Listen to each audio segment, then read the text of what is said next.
Hi guys, welcome to the show. I'm Manny. I'm Terrence. And here are the goods.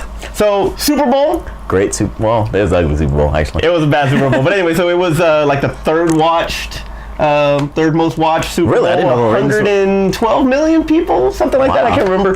But hey, congratulations to Peyton Manning, the Denver Broncos. I was so happy that he got to ride off in the sunset with the ring, a la John Elway. Hey, right under John Elway. Right under John Elway. So that's how the Mexicans started Elway. So, congratulations. And Cam, you know what? Hey, y'all were the 2009 Cleveland Cavaliers with all your posing and all that. That's what you get. So. See, that's messed up. That's just overrated with the whole posing thing. No, thank you very much. Your initial reaction was no. But my point is that doesn't take away from the hard work that he put in. I was about to say that. He studied. Is like he celebrates. I'm sorry, he celebrates. You had a great year. You're the future of the NFL. You just got to mature a little bit, but you got a bright future ahead of you, so you're all right. Stay having fun in the game. Don't worry about it. Well, have fun, but forget it. Find the balance. If Peyton could have done Papa John commercials on the field after every touchdown, he'd have done them too. Well, he's 6'4", laser rocket arm. There you go. So Super Bowl, it was a pretty decent game and all that, but some bright spots on it were the commercials. Now, minus the Dorito ads, which were freaking hilarious. I didn't even see them all. Oh, they were hilarious. But anyway, the movie spots for the summer releases were pretty much, like Terrence likes to say, on point. Yeah. They were freaking sweet. So let's start with some of the ones that stood out. Let's go. Out of all the ones, which one stood out for you? Civil War. Civil War stood out for you. Nice. Civil War was like that trailer was awesome. Yeah, I liked it too. It's one of those things where you have high expectations for a movie, and then you almost feel like you're building up too much, and that it's not going to give you what you want. But every time they give me a little bit of Civil War, it's just like, oh my God, it's going to be so much better. It's going to be so much better. And after I saw the first Captain America and I went into the Winter Soldier, I was like, man, blown away. And now I'm like, am I going to be even more blown away? Because like Winter Soldier is like my favorite comic book movie ever. So I'm like, will this top that? Will this be the best thing? Because that's the way that trailer made me feel. It showed you it showed you the conflict between both sides, between Tony and Cap, and then all the other things that are going on with the Winter Soldier and Black Panther. Just I can't wait for this movie. Yeah, and there's supposedly a death that's going to happen in there. Sorry, spoiler. Hashtag Rhodey dies. That actually kind of like alternates the whole thing. So yeah, it's hashtag Rhodey dies. Hashtag Rhodey dies. All right. Sorry, Cheadle. But you know what? I was killing the black man in these movies. But they replaced him with Black Panther. That's what they... Hold up. They replaced him with Black Panther. Can I get on a rant for a second? Marvel, I watch Agents of S.H.I.E.L.D. And in Agents of S.H.I.E.L.D., they have revolving black characters, and they killed them all the time. It was like, we get a black character, they kill them, they replace him with a new black character, they kill them, replace him with a new black character. Can we stop doing this? If y'all kill Cheeto, I'm gonna riot. I'm gonna riot in the store. Not in the store. I'm gonna riot in the theater because unless we only get one, man, come on, give me a couple. Hey, those writers might be Oscar voters. That's probably what it is. They might be Oscar voters.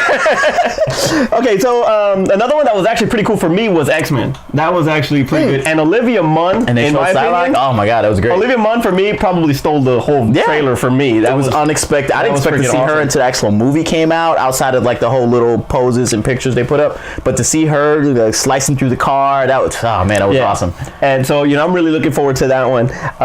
Turtles was great. Turtles was great. Just finally see Krang. Finally, you get to see Krang, at least his eyeball. I was happy with that. Yeah, you got to see like the revolving, the rotating. Just his eye. When he poked through the thing. Yeah. So that was awesome. So that's the one that I really did like that one. Batman vs Superman was all right, and here and there. It was cool. It's just stop showing me stuff like further in the movie. Just keep it sticking with Batman and Superman. I'm good. The whole promotional things they could have done that as a viral thing. They didn't have to do that as a Super Bowl ad. Exactly. And I mean, can you imagine the amount of money they had to spend for that airtime to show it? For what they showed. Not that I wasn't entertained by it. It was just that you could have put that online and got the same response. It probably got the same amount of viewers with it. I don't know, 100 million. Cloverfield 2. I guess. I like this movie. I like Well, it. I'm just glad that they got away from the handycam and they actually. Well, now it's a legit movie. It's not one of those like so found footage, running around type of still thing. But it's kind of, from what it shows in the trailer, it seems like what's the after effects of the monster still being there with everybody else, or it going to another town and now attacking that town, or are they bringing more monsters? I don't know. Well, now I remember back in the day I was reading something on it where the creature that attacks New York is actually the baby. Oh yeah, I do remember hearing something about that. Yeah, and the mom is supposed to be back in Cloverfield 2, and obviously it's a la Jaws 3, and it's gonna be even bigger. So you know what? Hey, it's gonna be pretty interesting. That's how that plays out. But Jason Bourne, another one. Thank God that we saved Matt Damon from Martian, because he got all jacked up while he was up there. Jacked, man. He got jacked up. Let me get on Mars. I'm going Mars, baby. Say that when I get on that Mars workout, come back, all beefed up. You know? And by the way, Matt Damon's shorter than I am. And he looks like that. And he looks like that. And then like everybody, they do that Tom Cruise thing where like they get somebody his size or a little shorter to make him look like he's taller. And Matt Damon looked like he looked like he was 6'2", like he played linebacker for the dang Broncos. He came out there just bang jacked. And so I wasn't really caring about, like, I haven't cared about a Bourne movie since the very first Jason Bourne. I was into that one. And it was good, man. I was into the first Jason Bourne movie, and then after that, I was like, "This is Matt Damon we're talking about, right?" It was like the fantasy was over in the first one. We can't just keep living this fantasy of him being a BA. But now I'm ready to believe it now. I'm ready to believe it now. He sold me on it. And one of the things that I'm looking forward to is the day that they put him against Renner. From Bourne Legacy. I can't wait to see them together. I hope that's the following film. Either against each other or side by side. Because during Bourne Legacy, Bourne Ultimatum's happening. While the Bourne Legacy is happening. Yeah. They're actually happening simultaneously. So we'll see how they may put him as a cameo future installments. Maybe. That would be awesome if they put him as a cameo in it. That way it ties it in together. Oh yeah, definitely. That'd be great. So now one of the ones, the one that got me for the whole thing, honestly, was Independence Day. That trailer was freaking sweet, man. It was so awesome. I mean, it like ups the ante big time from '96, and I remember us talking about it as far as visual effects and all that. I mean, I think they were nominated or they won back in '96, but they like went. I mean, you can just. The technology is just improved, and it looks amazing. I cannot freaking wait for that movie. Unfortunately, that was one of the commercials I actually missed. I either got up to go to the bathroom or I got up to go get something to drink, but I totally missed out on that commercial. Didn't see the trailer at all. Did you pull a rock and like, this commercial sucks, I gotta take a leak? I think they were showing the toenail fungus commercial, and I was like, oh, I'm done. Yeah. I was like, oh man. Yeah, I was done after that. Well, but so if it came on around that time, or one of my bathroom breaks or something like that, I kind of missed it. That's messed up. During the Super Bowl, you actually have to take a bathroom break during the game so you don't miss the commercials. Well, in some parts, the actual commercials were better than the game. Definitely. Well, yeah. That was a defense. If you're in the defense, that was a defensive game. So the TV spots for those. For those trailers, the trailer TV spots for those movies were actually, they were, we look forward to them. Yeah. So we want to know, which ones did you like? Which ones out of all of those did you like? So please leave a comment at the bottom. Not ID4. So TV spots, films, right? Always tie together. So now they have there's a few shows that were actually films that have been turned into TV shows, like Limitless. Yeah, with Bradley Cooper. Every now and again, Bradley Cooper comes and he has his reoccurring role from the movie. Have you seen how they handle Limitless? Like, he's an idiot. I know they did with Bradley Cooper in the movie where he wasn't very smart, and then they made him smart, but he never went back to being dumb. He just had like this. He actually got better. He absorbed a lot of that, and he just got better. And like that's an awesome as movie, he was coming off of it, so good. That's a good movie. In the TV show, it's just like, oh, he's an idiot. He takes a pill. He's a genius, and then he's back to being an idiot. And I'm like, that's not what the movie was about. Well, they have to lengthen it and pass And like give him one pill, make him a little smarter, give him another pill, unlock another power or something like that, and then gradually go into. I don't want to see idiot, good, idiot, genius, idiot for a whole season. I don't want to see that. So another one that was like that. Another one that's like that is Minority Report, and it's got. I think it has a reoccurring character from the film to link the two. Did they cancel that? I think they did. Yes, they did. By the way, some inside knowledge. That was going to be the podcast. Yeah, fun fact. That was going to be the name of this show, Minority Report. So, okay, go on.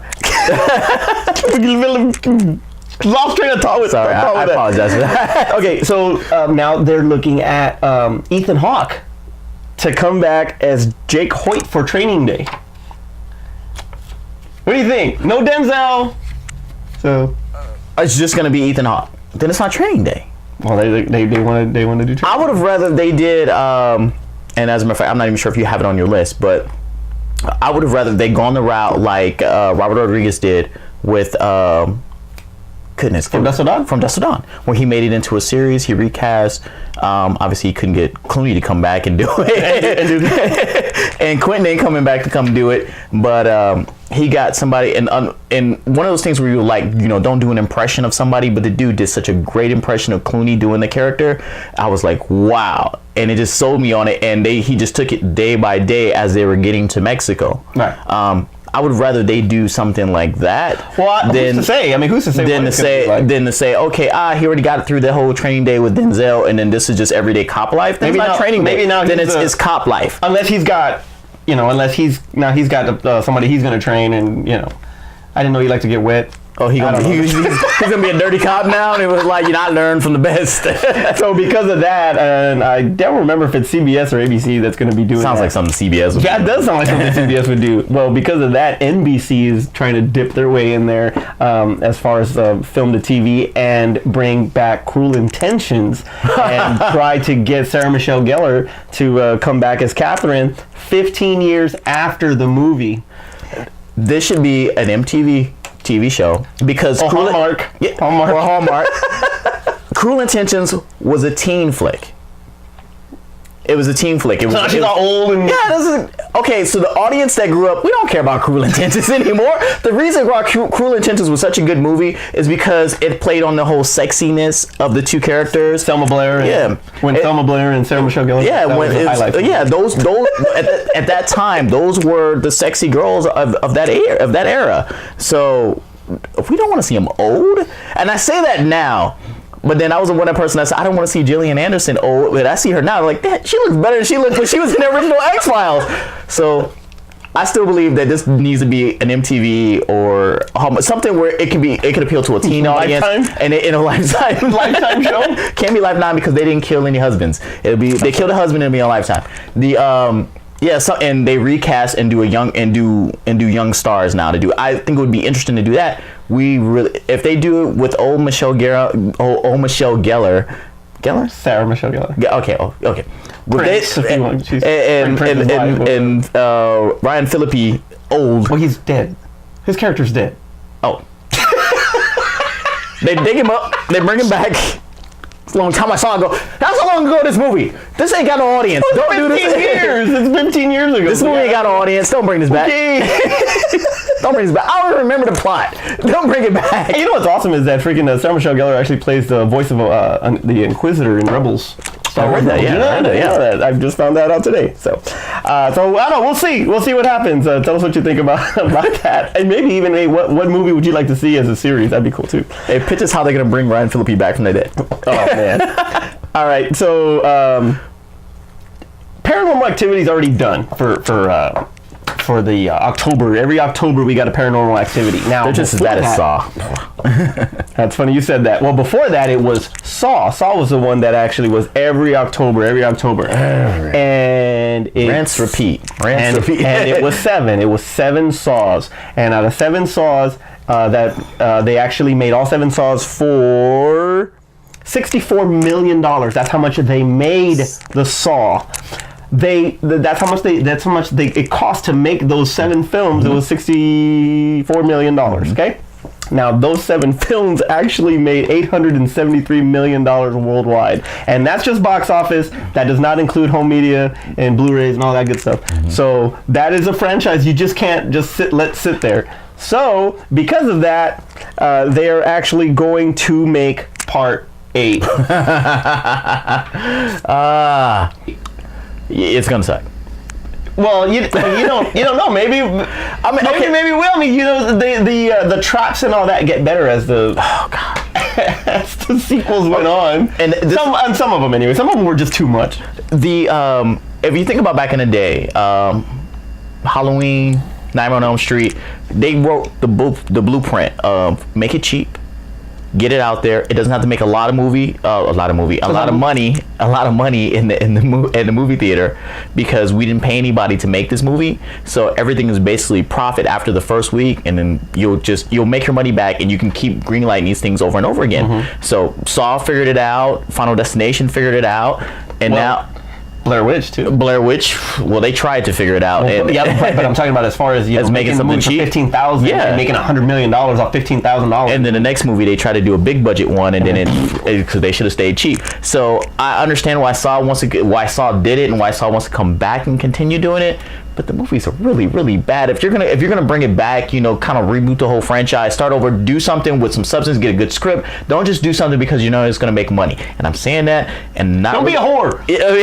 I'm saying that, but if I was a producer, I would do something just to make money. But as a fan, I don't want to see something that's just out there to make money. Yeah, especially when they kind of cheapens it by just throwing gore on it. Yeah, just throw some gore, throw some gruesome scenes, and that's all. Well, the writers from Piranha 3D are actually coming back to, or coming out to. That's a joke or what? No, that's real. Actually, they're gonna write the script.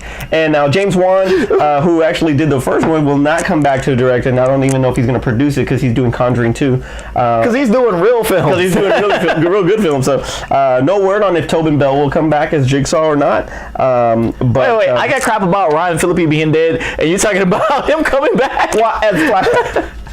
Can I get Ryan Phillippe as a flashback? He's old. How's he gonna be? He's old. Yeah, but he was old in the movie too. Well, exactly. You aged in the ground. For the record though, Saw 1, in my opinion, Saw 5 have two of the best endings I've ever freaking seen. Like next to, that's up there with Usual Suspects. That's such a great freaking ending on Saw 1. It was so good. So yeah, that's the only good Saw film. I'm sorry. Yes, that was a good one.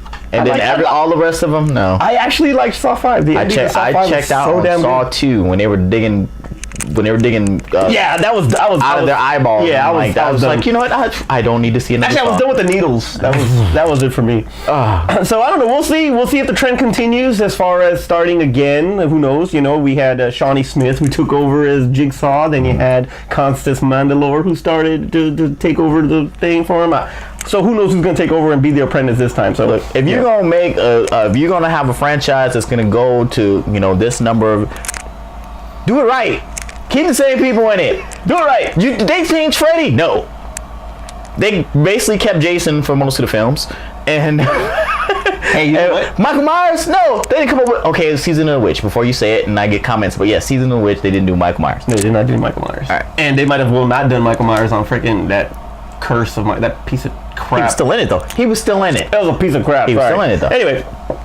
So we'll see what happens on that. Celebrity news. All right. Celebrity news. DMX was found lifeless. No. In a Yonkers hotel this past Monday. No. Wait. Is he dead? Everybody thought that it was an overdose. Thank God it was just an intense asthma attack, and the first responders were able to revive him, and he is doing just fine. Dude. Because X don't give it to you.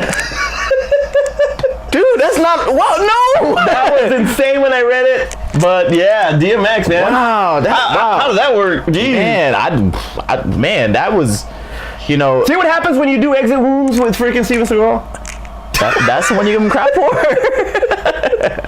Hey, Belly was good, dude. Belly was good. I can't throw away Belly. That But yeah, that would have touched me like Tupac, man. If he'd have passed. That's hard, man. I wouldn't want them to have a DMX. Yeah, no. I mean, he can't. Don't let him get behind a wheel or anything like that. Ja Rule maybe, but I'm kidding, Ja. Hey, people love Ja Rule. He sold a lot of records. People love Ja Rule. All right, so another and more celebrity. Hey, now, this Ashanti. So now this is pretty funny. She had a mustache. I know that. have you seen Ashanti? Yeah, she had a mustache.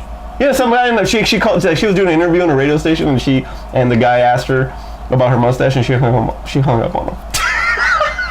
Well, like she has a mustache now? No, that was a long time ago. I don't know. I just wanted to say that. But anyway, all right. So in more celebrity news, you have these pretty sweet narrators that narrate the NFL films and documentaries and all this stuff. Well, the most unlikeliest of narrators, they're actually pulling for as far as a petition. 4,500 or close to 5,000 people have signed a petition to have Snoop Doggy Dogg narrate Planet Earth.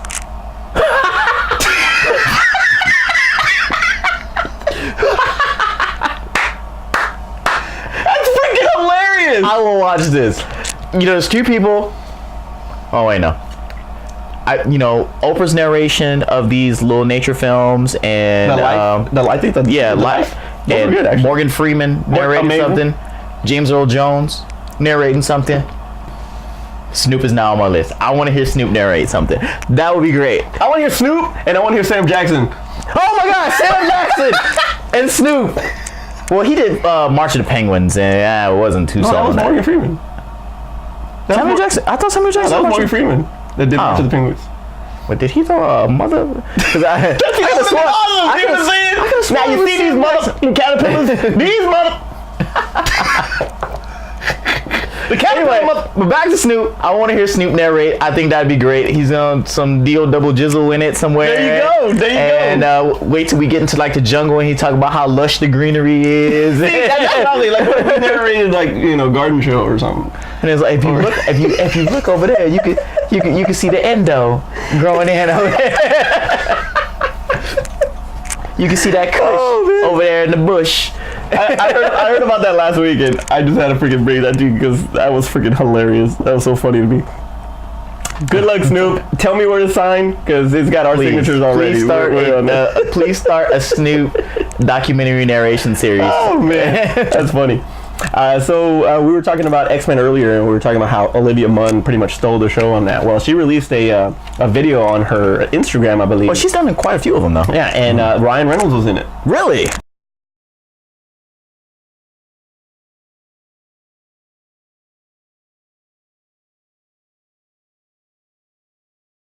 Yeah, so you know what?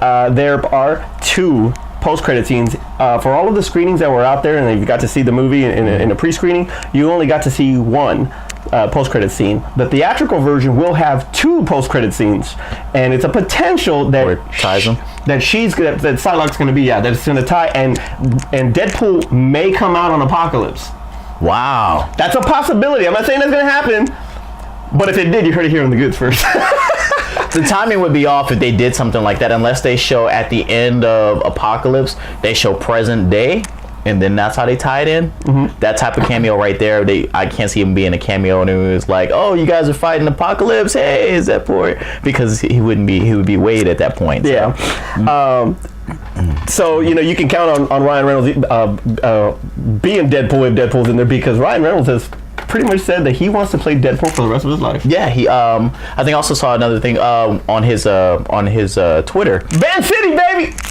People were sending him questions. He was in, which, by the way, follow Ryan Reynolds. He's a really cool person to follow. And when he did this whole ask him anything and he was responding to everybody, I thought it was the coolest thing. I hadn't seen anybody else do something like that. But then somebody asked him, is there any other? Or no, I'm sorry, he did an interview. They asked him if he wanted to play any other characters, or would he be interested in playing any of those superheroes? He's like, no, I don't play anybody else, but I would love to keep doing Deadpool forever. And I was like, that's awesome. And you know what? Even when he ages, he just puts a mask on. Put the mask on. And his face is messed up anyway, so what does it matter? And that's gonna be makeup and everything. Yeah. So it's gonna be he can actually pull it off. You think anybody know what Robert Englund looks like? Nope. Well, they do now. Nope. All right.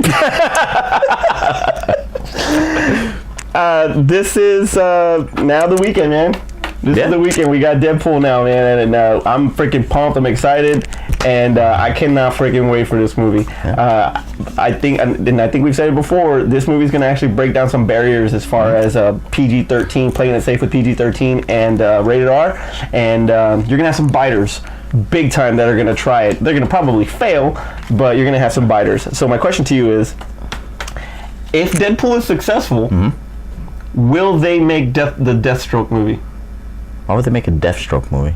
Because that's like the closest thing to Deadpool that I think that the Deathstroke character that DC has doesn't have enough personality to carry a film. He's a good villain. If they now. So your answer is no. No, it's no.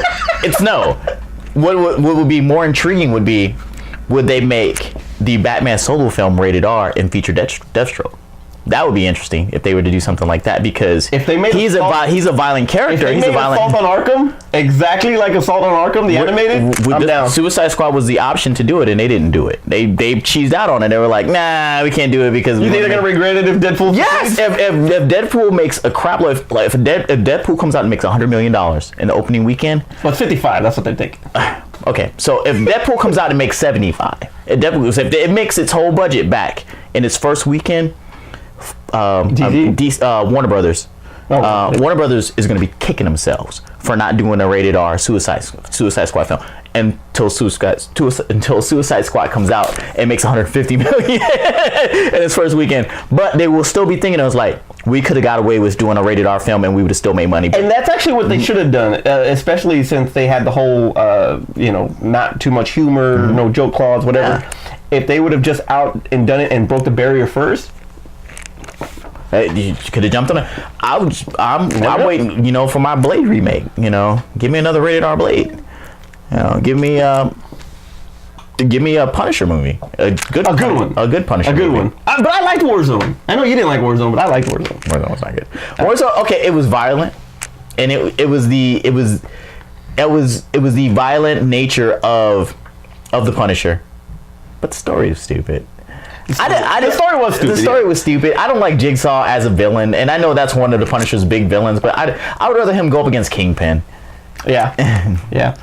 Well, who knows? We'll see how it goes. But Deadpool's not the only one. The only big movie that's coming out. Zoolander 2 is going to come out to go up against it. So you got Blue Steel versus Red Steel.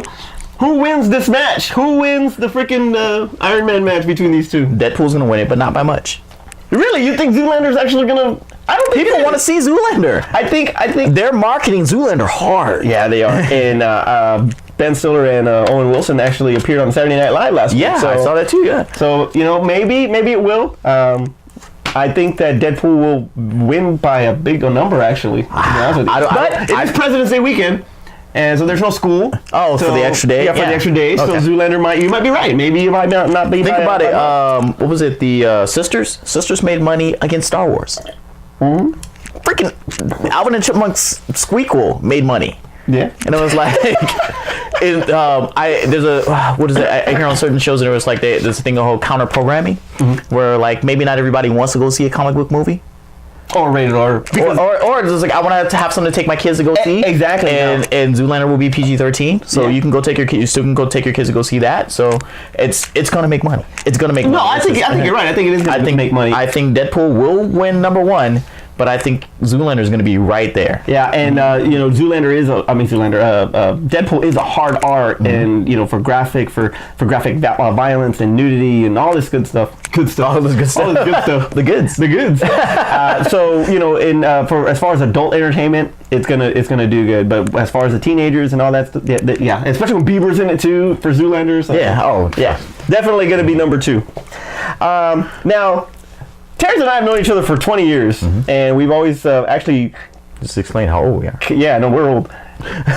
We've actually there's a lot of similarities in us and the Bad Boys movie. Right. Okay. The roles were reversed, and now the roles are reversed big time. And he's actually Will Smith now because I have a family now. So, but I love this guy.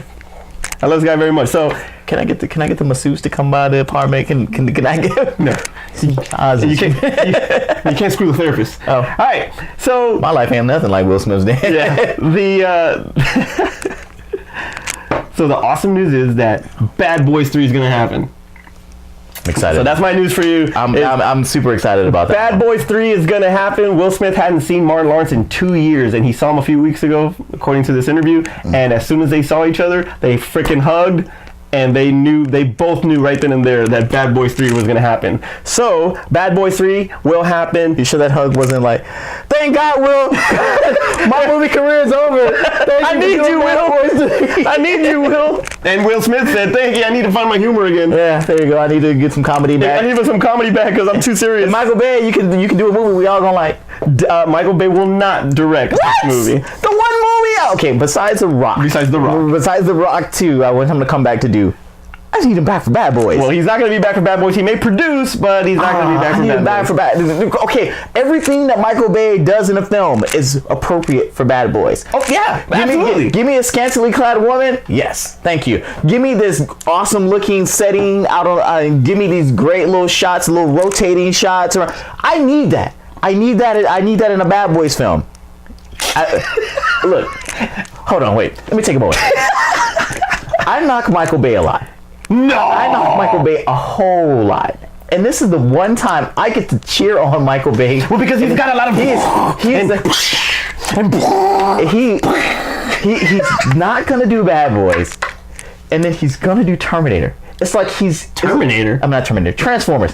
He's going to do Transformers. It's like he says, Terrence, I'm going to figure out the worst way I can upset you. I'm going to do the movie you don't want me to do and the movie you want me to do. Nah, I'm not gonna do that movie. So Will Smith may produce this one. Bad Boys 2 was the last time that we saw Marcus Burnett and Mike Lowry, and that was in Mike Lowry, and that was actually in 2003. So that's a lot of freaking time between films. But Part 3 will come out February 17th, 2017. Part 4 will come out July 3rd, 2019. 2003 was the sequel. Mm-hmm. And they're still DEA agents? They ain't got a promotion in there nowhere. I don't know what they're gonna. They're not the chief or the captain. They're like, oh man, Chief Chin Bricks. I mean, if they still just regular old DEA agents, man, something wrong in their careers. Well, they were detectives. Oh, they were detectives. So maybe they are DEA agents now. I don't know, but I can't freaking wait. That's a long time. That's a long time. Well, it's freaking awesome news. Now, Bad Boys 3, long-awaited sequels. The last show we were talking about, Wolverine 3, Thor 3. What was the other 3 we were talking about? It was Thor 3, Wolverine 3. Oh my goodness, what the hell was it?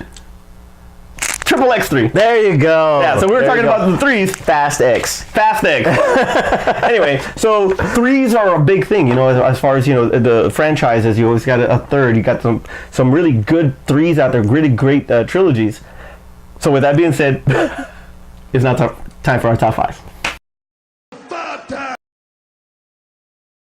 All right, so our top 5 today are the best Part 3s in franchises. Text! Go first. All right. Okay. So I'm gonna try not to, because I notice in watching my own our own videos is that sometimes I ramble a little bit. So I'm gonna keep it clean, quick, concise. So we're gonna go ahead. Concise. Concise. All right. So I'm gonna say number 5. Return of the King. It was a great end to the Lord of the Rings trilogy. Won an Oscar. We got to see our Ranger go ahead and become king and lead the army against. And walked. And walked. And take on real orcs and not CGI orcs. And he didn't walk. Frodo did all the walking. But we finally saw an end with Gollum and the ring being destroyed and stuff like that. It was like it was think of Randall on Clerks 2. They walked. Yeah, they did. Okay, but anyway, still, it was a good end to a trilogy. It was like. It was everything that they had built you up to. You finally got it. You finally got the payoffs. In the first 2 movies, they just like, okay, this is what we got to do. We got to get there, and we got to do this, and you finally got to see this. Right. You finally got to see them fighting. You got to see them destroying the ring. You got to see the whole thing with Gollum, and it was like I said, concise. So yeah, Number 4. All right, number 4.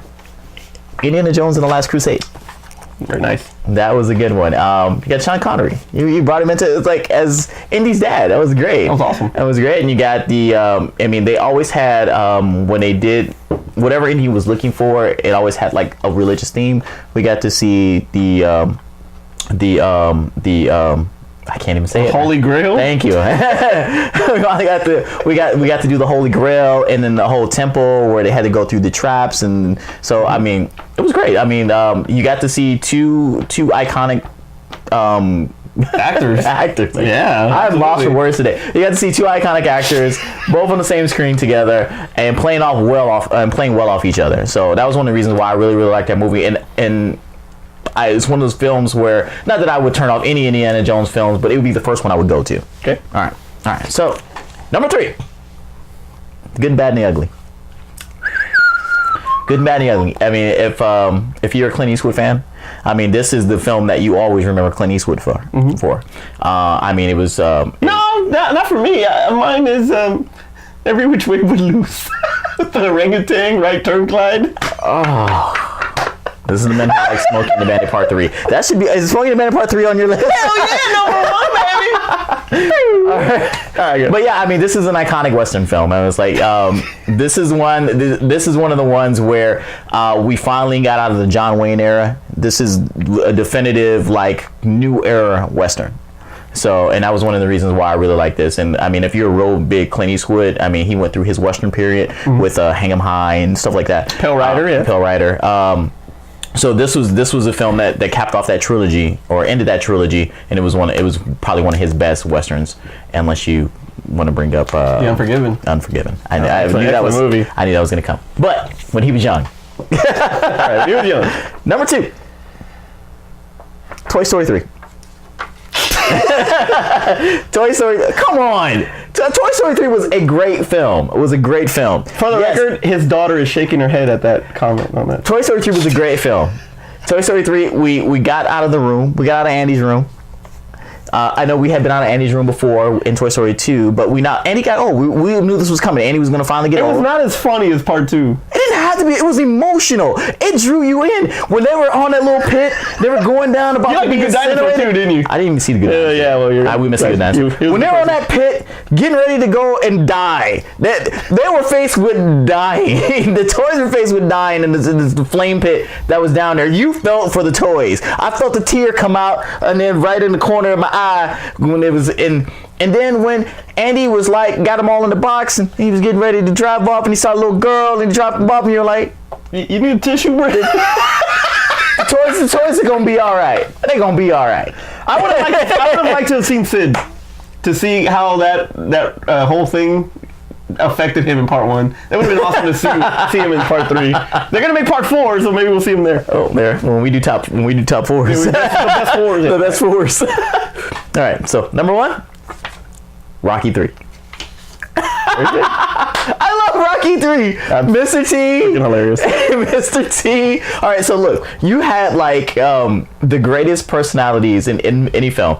As understated as Sylvester Stallone is as a Rocky character in his film, he still has enough personality. It comes through. He's nominated for an Oscar. I'm not saying Rocky. I'm not saying exactly right. So Sylvester Stallone's personality come through in a character that's not supposed to be really outgoing, and to play off the fact that he had to deal with Mr. T and his overbearing personality, and Carl Weathers as Apollo, and it was just so many things going on. It had the best montage. The best montage ever. And the best song in a movie ever. Okay, I don't know about that one. I Had a Tiger. It was good. I Had a Tiger. Okay. I Had a Tiger. You got the touch. I Had a Tiger. I don't know what I'm saying. But you the touch is real close. There you go. See. I Had a Tiger. So that's the reason why I put it as my. Like, look. We love Rocky 4. We love Rocky 1. I love Creed. But damn it, nobody's touching Rocky 3. All right. That's a good list. That's a good list. Right. Good list. That's a good list. All right. So in my number 5. All right. So let me start knocking down because your list last week was horrible. By the way, freaking awesome. Nightmare on Elm Street Part 3. Okay. Now, that freaking movie was just awesome. It took the freaking Elm Street back to the dark to the dark tones because freaking Freddy's Revenge Part 2 was really bad. I actually like Freddy's Revenge. No, I like it, but it wasn't. It's going to be lower at the bottom if you're going to rank Elm Street movies. So yeah, Part 3 freaking took it back, and Robert Englund was excellent in it. The supporting cast that he had, and you had some pretty good freaking. You had Oscar winners. I mean, you had Oscar nominees in there with freaking Lawrence Fishburne in there, Patricia Arquette, who actually won last year for Boyhood. So you got some talent in there, and but to go through the nightmares with everybody and have their different powers, it was freaking awesome. It brought a new twist to that franchise, as no more of them actually being victims and waiting for him. They can actually go on the offense. And exactly. And those Nightmare on Elm Street movies, that's why they call New Line the house that Freddy built. Yeah. Because it was freaking awesome. And it's New Line's fault that we got to sit through another dang on Saw film. This is why it shouldn't be number 5. Number 4, Return of the Jedi.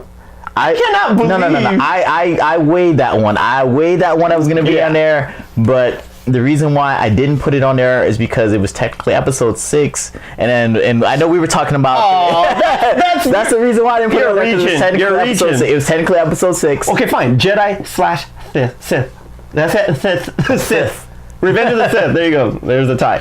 But Return of the Jedi, you close that trilogy that a majority of us, grew up to, and set up pretty much, Force Awakens. So it's, it's a classic, and I love it. And they, get a lot of crap about all the freaking puppets and all this other crap and all that. But you know what? You got some really iconic characters like Jabba the Hutt in there. Gave that movie heart.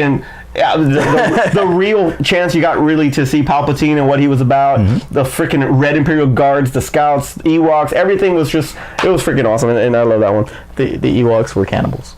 The Ewoks were cannibals. Oh crap, they were cannibals. Well, they're not cannibals because they're not humans. Oh, they ate humans. They didn't eat each other. They didn't eat each other. All right, so number 3, Die Hard with a Vengeance.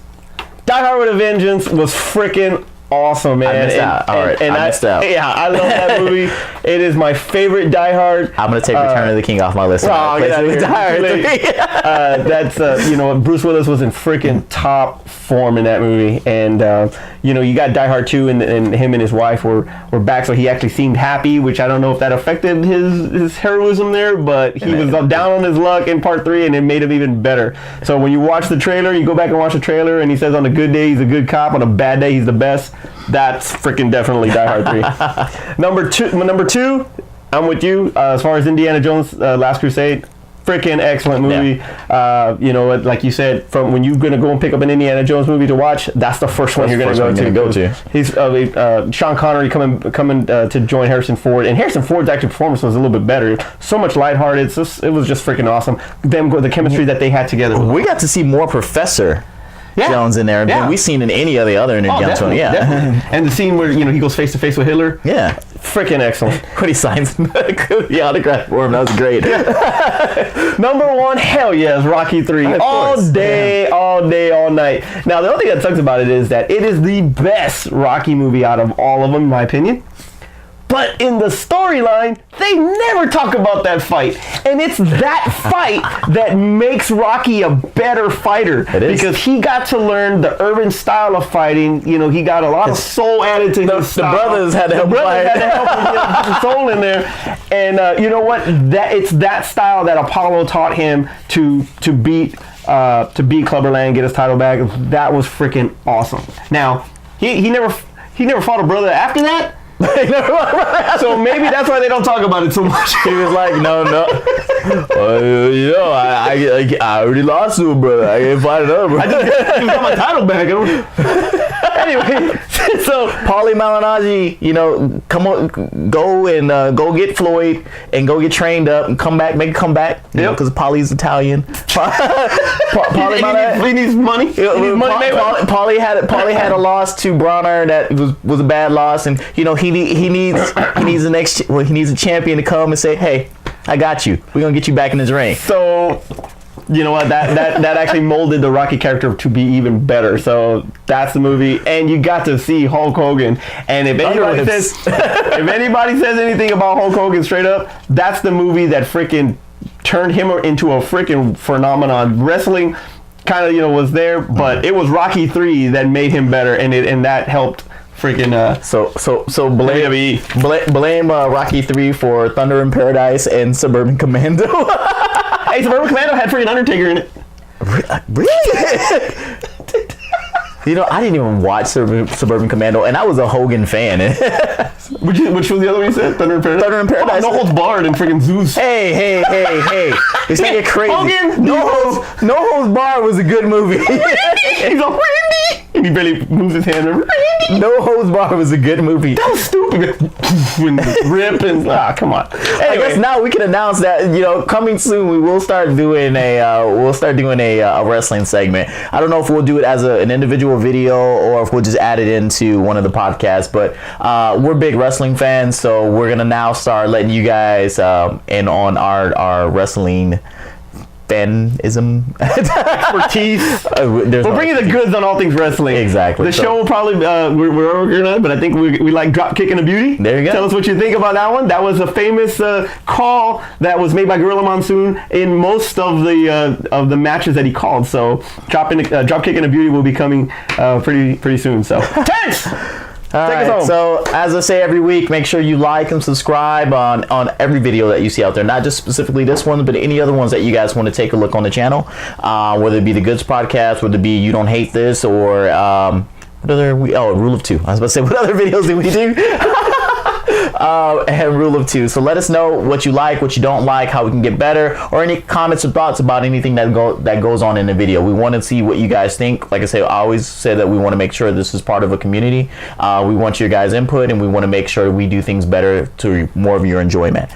Make sure you subscribe, because I'm trying to set up a more of a space out schedule, because I know before I was like hitting you guys all at the same time over the weekend as far as videos we were uploading. So we're gonna kind of space them out. So you definitely need to subscribe to kind of know the new schedule when videos are going to be uploaded. So please do that. Also keep an eye and an ear out for our buddy Marcellus Coe's Geek Father in a little bit. I think that's her name. Yeah. On the Blurred Nerds. I'm sorry, Marcellus. The Blurred Nerds. Their topics are freaking awesome. They're great. Great chemistry and very knowledgeable. Marcellus is one of the smartest guys I know, seriously. So keep an eye out for them too. All right. So other than that, I think that's all we got. All right. I'm Manny. I'm Terrence. And that was the goods. Recording now. When I am super thinking, my eyes started blinking like crazy. Because it was at the point it was like, how do I defend this movie? My eyes was like, you see, I was thinking like crazy. Like, how the hell am I going to defend this movie? How the hell did you? Then you must have really been all over the place on freaking Transformers. No, that's no. I mean, not on Godzilla. I meant on Transformers. I meant on Transformers. All right, ready? Hey, where's Aspen? I'm joking. I don't.